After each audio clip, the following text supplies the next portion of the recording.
Honorable Chairperson, sir, I introduce the bill. Thank you. Thank you, sir. माननीय मंत्री जी श्री धर्मेंद्र प्रधान जी.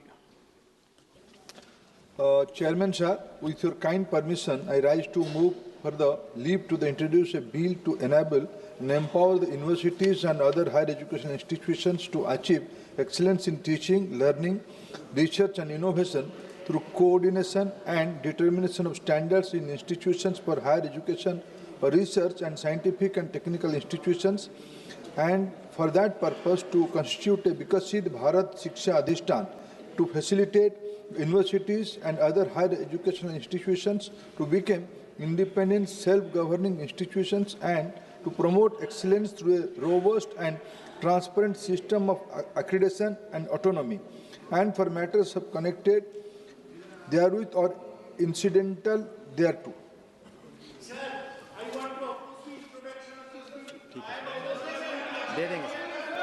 Sir, you will be given an opportunity to speak. I will give an opportunity. Kindly be seated. There are listed members to be given opportunity. माननीय श्रीमती ज्योति money ji. Not present. माननीय श्रीमती के काव्या जी. माननीय Shri Manish Tiwari ji. Mr. Chairperson, I rise to oppose the introduction of the Viksit Bharat Shiksha Adhishthan Bill 2025 under Rule 70(1) of the Rules of Procedure and Conduct of Business in the LokSabha. The grounds for the opposition of the bill are as follows. First, the bill results in excessive centralization of higher education and violates the constitutional distribution of legislative competence. While Parliament may legislate under entry 66 of List 1 on coordination and determination of standards, this power is limited and cannot be used to occupy the entire field of legislation. The bill goes far beyond standards and intrudes into administration, affiliation, establishment, and closure of university campuses, their institutional autonomy, matters falling within entry 25 of List 3 and entry 32 of List 2, with incorporation and regulation of state universities. Second, the bill suffers from excessive delegation of legislative power. Vast and substantive matters ranging from accreditation frameworks, degree-granting powers, penalties, institutional autonomy, and even supersession are left to be determined by rules, regulations, and executive direction. This abdication of essential legislative functions violates settled constitutional principles governing delegated legislation. Third, the bill undermines the autonomy and independence of statutory regulatory bodies by making them bound by policy directions of the central government and subject to supersession at executive discretion. Such provisions erode institutional independence and offend the constitutional requirement of fairness, non-arbitrariness, and check on executive power under Article 14. Fourth, the bill also concerns Article 19(1)(g) of the Constitution of India by subjecting educational institutions to pervasive executive control, graded autonomy, intrusive compliance requirements, severe penalties and closure powers. It imposes disproportionate and unreasonable restrictions on the right to carry on education as an occupation. While regulation in the public interest is permissible under Article 19(6), the bill goes far beyond reasonable regulation and vests unguided overboard powers that fail the test of proportionality as laid down by this House and the Supreme Court. And last, Mr. Chairperson, sir, I oppose the bill and the overriding clause given by this bill over all other laws, coupled with the powers to supersede existing regulatory structures, raising serious concerns of arbitrariness, legal uncertainty, impacting institutions established under state laws without any safeguards. And I do hope, Mr. Chairperson, sir, that the Minister would reply to each and every ground on which the introduction of this bill has been opposed. माननीय Shri N.K. Premachandran ji. Sir, Sir, thank you Yes, very sir. much for... I will give an opportunity to you, Sir, Sagat thank you Rai ji. very much. Please be seated. Yes, sir. Please continue. Sir, thank you very much for affording me this opportunity to object the introduction of the bill. It is very difficult as far as I am concerned to even pronounce. A member from the South India, it finds it very difficult so as to even pronounce the bill. Name of the nomenclature of the bill, the Viksit Bharat Shiksha Adhishthan. I can't understand what is meant by Adhishthan as the bill 2025. So my first objection is the nomenclature of the bill by virtue of Article 348, Clause B. The authority, notwithstanding anything contained in foregoing provisions of this part, until Parliament by law otherwise provides, the authoritative text of a bill to be introduced or amendments there to be moved in either houses of the Parliament or in the House or either House of the Legislature of the state shall be in English language. So the bill, the nomenclature of the bill shall be, it is not made. This is Article 348, Clause B, the authoritative text of a bill shall be in English, but unfortunately the bill, the nomenclature of the bill, it is being, I don't know which language it's, whether it is Sanskrit or Hindi, I don't know, the Viksit Bharat Shiksha Adhishthan Bill 2025, that is my first objection. And the second objection is regarding the issue that is the entry 66 in the schedule in the central list. I do agree with regarding the higher education, but unfortunately the education, even the higher education is also included in the concurrent list in the 7th schedule in the state list. Sir, 1972, through 42nd amendment, this education is put in the concurrent list. What is the purpose of putting it in the concurrent list? Before that, it was absolutely within the domain of the state list. And what is the purpose of it? The main purpose is that the local resources and the requirements of the concerned state should be taken into consideration in framing the legislation in respect of the education. But as far as this bill is concerned, if you go through the contents of the bill, it is mandatorily the state governments and all the universities, even a university which is established under an act of the state government, they are bound to abide by the conditions of the commission. That means indirectly imposing the powers of the central government on which a right which is being vested upon on the state government means it is totally against the federal principles of the constitution, and it is centralization of the power with the center. It is against the basic principles of the federalism which is envisaged in the constitution. That is my second objection. And further the curriculum, the syllabus, and all these things are being determined by this University Higher Commission. The name is, it is little bit different in Hindi. I don't know it, but I think that it is a Higher Education Commission. There also the political philosophy and the political ideology of the government at the center has to be imposed on the state. That is the main object and purpose of this bill, by which this bill is being brought in, by which the state's resources, the local requirements, and the state culture, tradition, language, that will be taken away means that is also against the basic principles of the Constitution, the federal principles of the Constitution.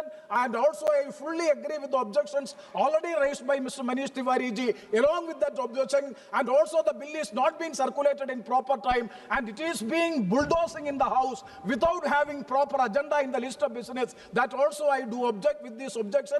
I very humbly request the Honorable Chairperson, please refer this matter for tomorrow so that we can have a detailed discussion regarding the introduction, and otherwise this may be withdrawn by the government. These Thank are you, my sir. objections. Thank you very much, sir. Manya Professor Sagat Rai ji.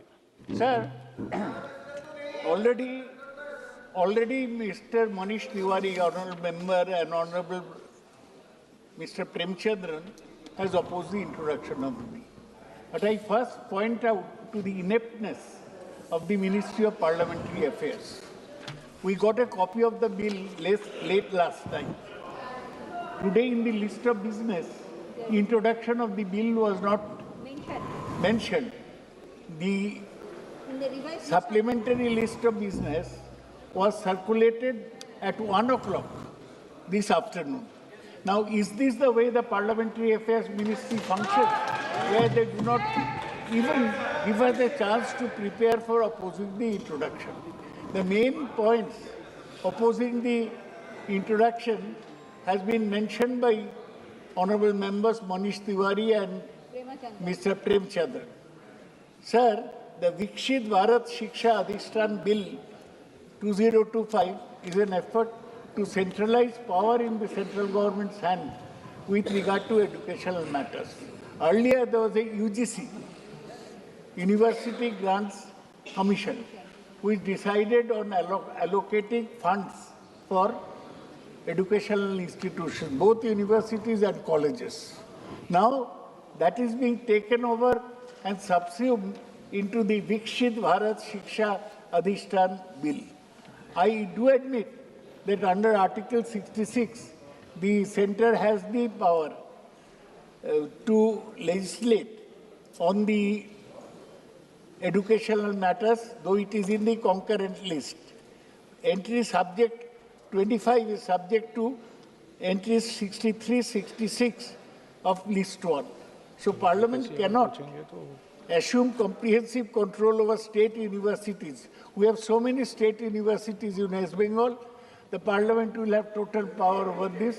They will appoint vice chancellors and all that. As it is the governors in Kerala, West Bengal, and Tamil Nadu, they are interfering with the functioning of the universities. Now this gives legitimate power to the centre to control the functioning of the universities in higher education. This is essentially undermines autonomy and independence of statutory regulating body and checks on executive power under Article 25. This bill, hence, should not be brought. We oppose the introduction. We oppose the ineptness, the failure of the Parliamentary Affairs Ministry. They do not even give us an opportunity to study a bill. Thank you, sir. opposing Mananiya the Shri Selvan introduction. This Ganpati is ji. not done. Sir, you are a learned man. Teneti, sir, you give a ruling on this. Let it be a historic ruling that this is not the way the Parliament should function. Thank you, sir. Sir, I raised to oppose the introduction of the bill titled the Viksit Bharat Shiksha Adhishthan Bill 2020 under Rule 72 of the Rule of Procedure. Sir, the very name, the nomenclature itself is, we deem it to be an imposition of Hindi on those states which do not know Hindi at all. The reason, sir, all these years this government, any law they bring up, any scheme that they bring up, that they title it only in Hindi language and not as required by the Constitution of India. The Constitution is clear. The bill has to be, the name has to be, the nomenclature has to be in the language in English, so that every citizen, every part of the country knows what is the veracity of the bill. Sir, second, this against the federal principle of the Constitution. Sir, the concurrent list, the regulatory council under the commission proposed in the bill is against the spirit of the Constitution, particularly contravening the provisions under entry 32 of list 2. The power which entry 44 of the list 1 says the union government does not have power to regulate universities and is being vested with the union by this bill is arbitrary. Sir, in the name of the coordination and determination of the standards, the entire regulation of higher education institutions comes under the Government of India, the union government. This is totally a colorable legislation that gives arbitrary decision-making powers to the union government. Sir, this bill is nothing but an abuse of process of law. As per various provisions of this bill, practically the union government will be the sole decision-making authority, which is against the spirit of the Constitution. The union government will have the final say as if the bill is passed, which is totally contrary to the Constitution. In the name of Bharatiya knowledge system, whatever is asked to be followed by the Commission and its 3 vertical pillars has to be implemented by the higher education institution, failing which the institute will be deemed to have violated the Act and its accreditation may be withdrawn. So they have an enormous power. Whichever the university they want to Thank you, sir. completely deemed to be violation, they can Mananiya reject the accreditation. Srimati Without Jyoti accreditation, Maniji. no institute can function, and the accreditation power lies with the accreditation council. Sir, we therefore we Thank you. oppose. Thank you, Thank you, Chairman, sir. On 3 grounds, I would like to oppose this bill. The bill's aggressive, unnecessary Sanskritized nomenclature directly violates Article 348(1)(b), which mandates that authoritative text of all bills shall be in the English language. There is no technical reason to use in Hindi names. 53 times Hindi names are used in this text of the bill. This Vinayam Parishad, இதெல்லாம் எனக்கு ஒண்ணுமே புரியல. We don't எதுமே எங்களுக்கு புரிய மாட்டேங்குது. எங்களுக்கு நாங்க பேசுறது எப்படி உங்களுக்கு புரியலையோ அதே மாதிரி நீங்க இப்படி இந்த மாதிரி இந்தியை கொண்டு வந்து எங்க மேல திணிச்சா எங்களுக்கும் ஒண்ணும் புரிய மாட்டேங்குது.